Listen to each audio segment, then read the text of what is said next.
What happens when a will of quiet integrity, forged in love and humility, collides with a power built on a foundation of lies and fear? In the glittering high-rises of modern America, where wealth constructs its own reality, a battle is waged not with weapons, but with whispers, with glances, and with the devastating weight of a single, spoken truth. This is the story of Isabel Vance, a woman who reigned as a porcelain queen from a throne of glass, her authority as sharp and as fragile as a shard of ice. Her world was a meticulously curated masterpiece of control, every surface polished, every person managed, every dissenting voice silenced before it could form a word. And into this gilded cage walked Leo, a single father, a janitor, a ghost in the machine whose only ambition was to earn enough to read his daughter a bedtime story each night. He was the man no one saw, the humble force that would prove that the most monolithic empires can be undone not by a siege, but by someone brave enough to reveal the crack in the cornerstone. How does a man with nothing challenge a woman who has everything? Stay with us, as we unravel a story of moral courage and dramatic retribution. And if you believe that integrity is the ultimate form of power, make sure to like this video and subscribe to our channel for more inspirational stories that prove true strength comes from within. The Vance penthouse was less a home and more a museum of untouchable things, a cold, monolithic cathedral of wealth suspended 50 stories above the city. Here, Isabel Vance reigned.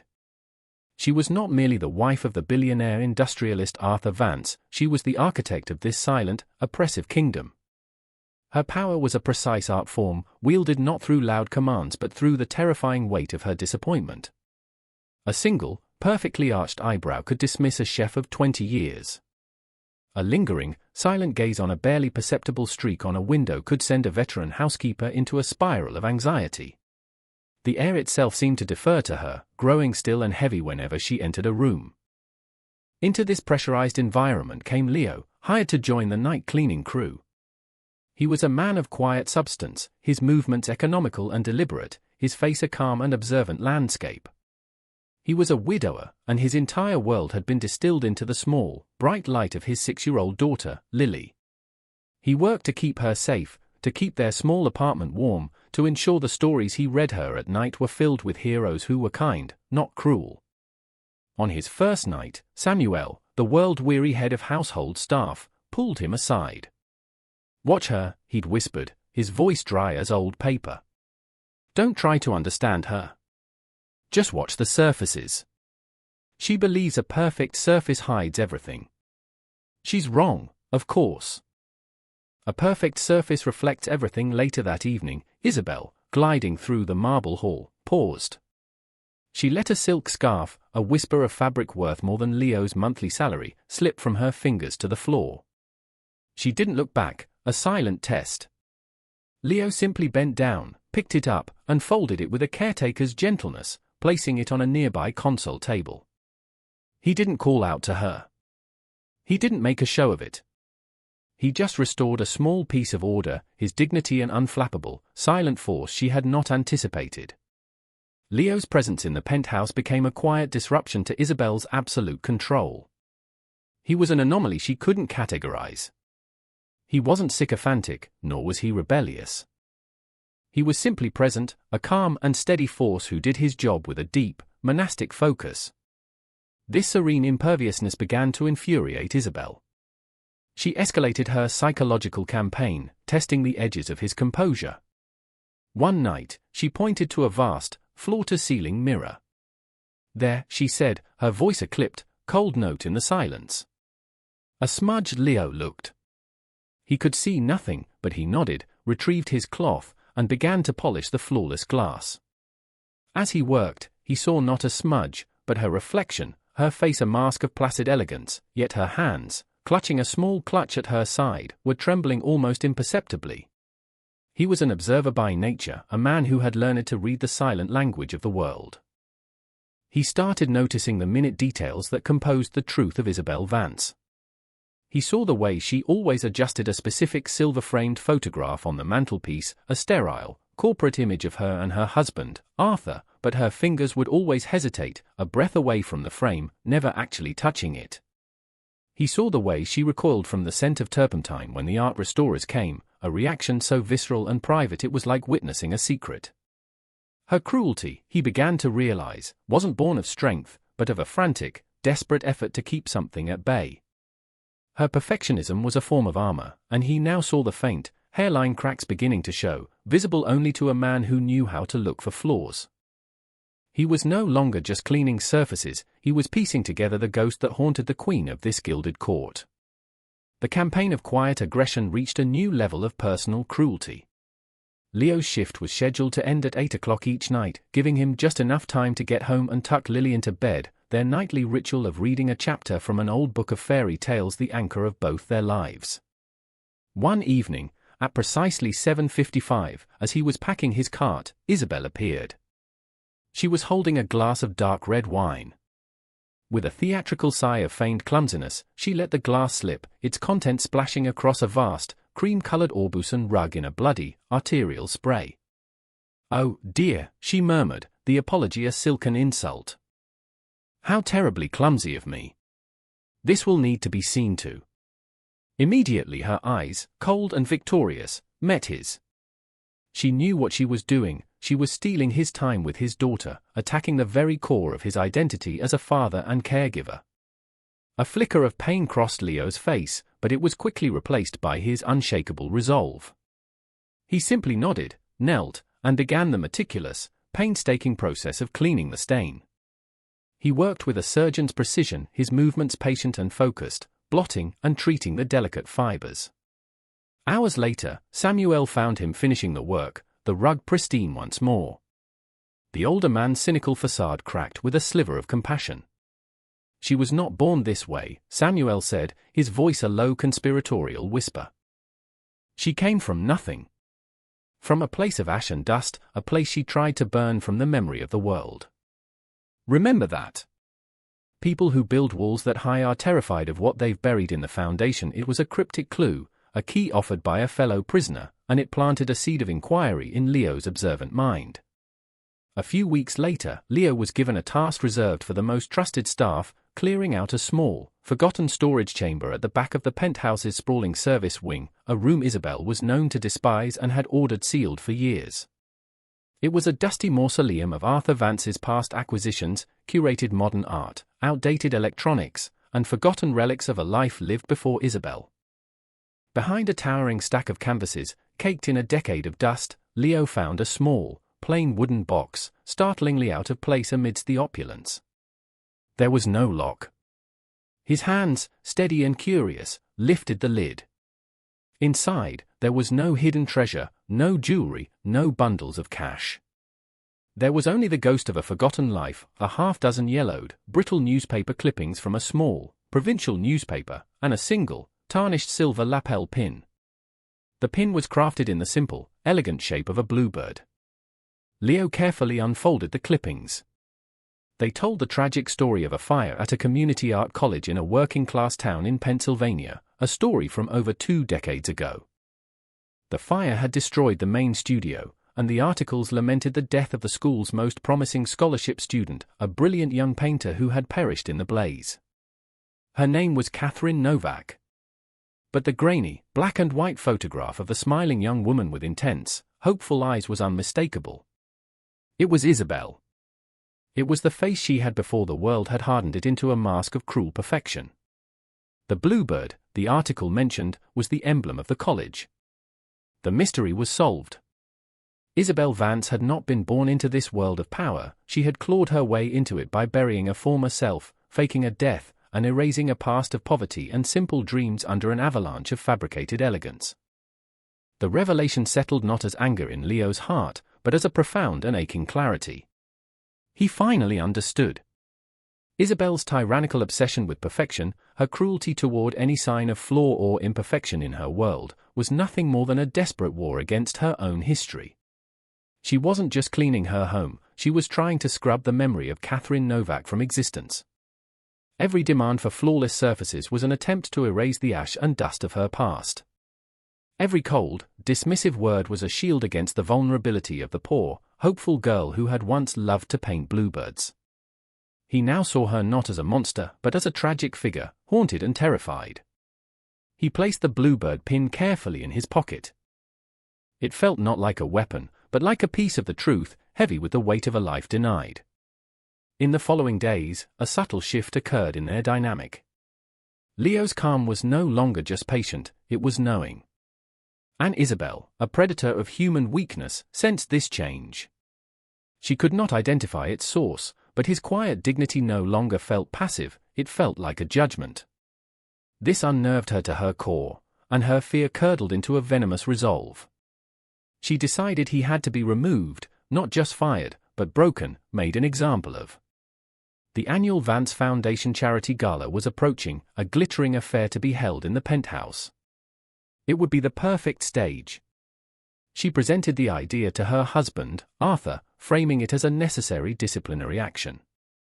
He listened with his usual cold pragmatism, his eyes betraying no emotion. To him, the janitor was an irrelevant variable, and his wife's domestic dramas were a minor, manageable expense. "Do what you must," he said, his voice devoid of interest. "Just ensure it is clean. The optics are what matter."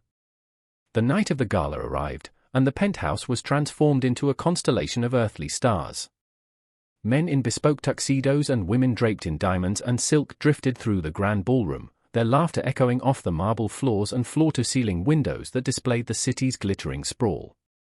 And amidst them all, a ghost in a grey uniform, was Leo.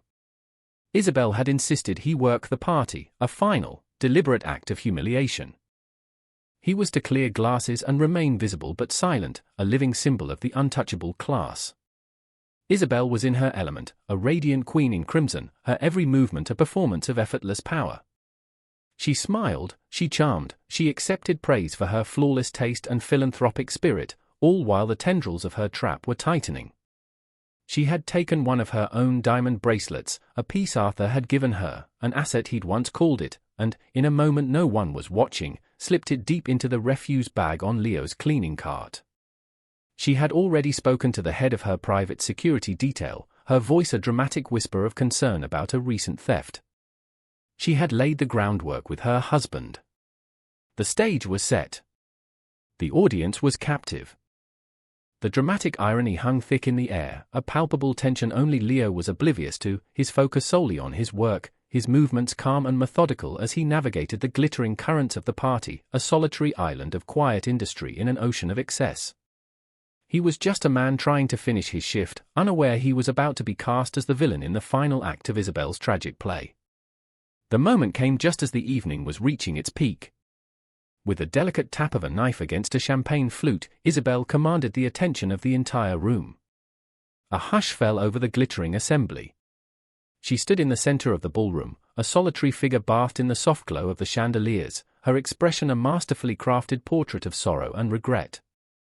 "My dear friends," she began, her voice carrying a theatrical tremor. "I am so sorry to interrupt this beautiful evening, but we have a rather unfortunate situation." She paused, letting the weight of her words settle.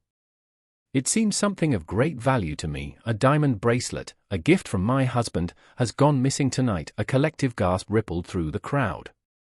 Her eyes, filled with a cold, predatory grief, slowly panned across the room before landing, with pinpoint accuracy, on Leo. He was standing near the far wall, a forgotten fixture until that very moment. "We believe," she continued, her voice dropping to a conspiratorial whisper that everyone could hear, "it may have been misplaced by one of the staff." The implication was as sharp and as clear as the diamonds she wore. She gave a subtle nod, and two imposing security guards detached themselves from the wall and began to move purposefully toward Leo. The guests stared, their faces a mixture of shock, morbid curiosity, and quiet contempt for the accused.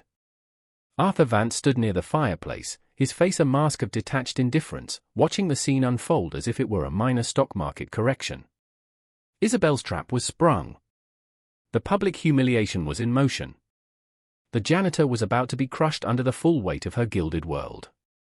As the two guards closed in on him, a strange and powerful calm descended upon Leo. He did not look at his cleaning cart, where the damning evidence lay hidden.